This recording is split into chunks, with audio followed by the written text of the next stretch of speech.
Bonjour chers toutes, je suis Maître Kembisa Lungwedi. Je viens dans cette suite toujours dans l'idéologie de notre cours de philologie et j'aimerais apporter certaines précisions au niveau du phénicien. Le phénicien est une écriture alphabétique. C'est une langue, mais qui se basée sur les écritures alphabétiques. Et vous remarquerez tout au long de la Bible que la Bible est basée sur les Écritures. Les Écritures, oui, mais il y a l'alphabet. Quand on parle de l'alphabet, nous parlons de la lettre. Donc, d'abord, avant d'étudier une langue, on doit d'abord comprendre et savoir d'abord connaître l'alphabet. Il y a l'alphabet phonétique et il y a l'alphabet pour connaître le nom de la lettre. L'alphabet phonétique va nous permettre de prononcer les mots et d'identifier la langue parlée. Et il y a l'alphabet au niveau de la graphie qui nous permettra justement de dépeler les nombres et de dépeler les lettres par rapport aux langues et aux langues qui sont dans le monde. Et pour revenir un peu sur la notion de la langue, j'aimerais que nous puissions nous appesantir sur le livre de Actes. Actes au chapitre 2, verset 5. Je vais lire en anglais. There were Jews living in Jerusalem, just people who had come from every country in the world. When they heard the noise, a large crowd gathered. They were all excited because each one of them heard the believer speaking in his or her own language. In amazement and wonder, they exclaimed, "These people who are talking like this are Galilean. How is it then that all of them hear them in speaking in our own native language?" Donc, ici, nous voulons, l'insistance est au niveau de la langue. Ici, au jour de la Pentecôte, ici, là, les gens, il y avait beaucoup de gens qui s'étaient rassemblés, venus des différents pays, des nations. Et plusieurs nations étaient rassemblées. Mais il y a une surprise, c'est que il y a un groupe de personnes qui parlaient, mais quand ils parlaient dans leur langue. Mais ces gens-là les entendaient parler dans leur langue natale, leur langue d'origine. Pourtant, c'était des Galiléens. Quand on parle de la Galilée, là-bas, c'est une autre langue qui est parlée.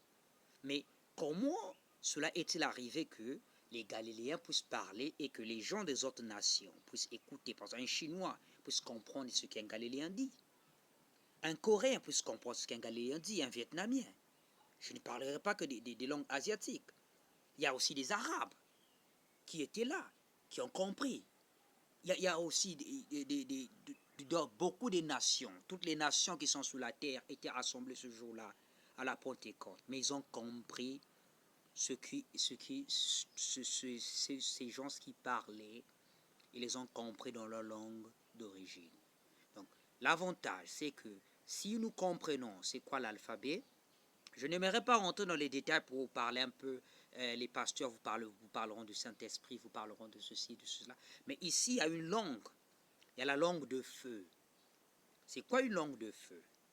Une langue de feu, c'est une langue justement qui nous permet de nous exprimer dans plusieurs langues. La langue de feu, c'est le phénicien, la langue de feu. C'est la langue alphabétique. La langue alphabétique. Donc, quelle est cette langue-là? Il y a aussi le gestuel aussi. Le geste, la gestuelle est aussi une langue. Et remarquez que la Bible est écrite en symbole gestuel.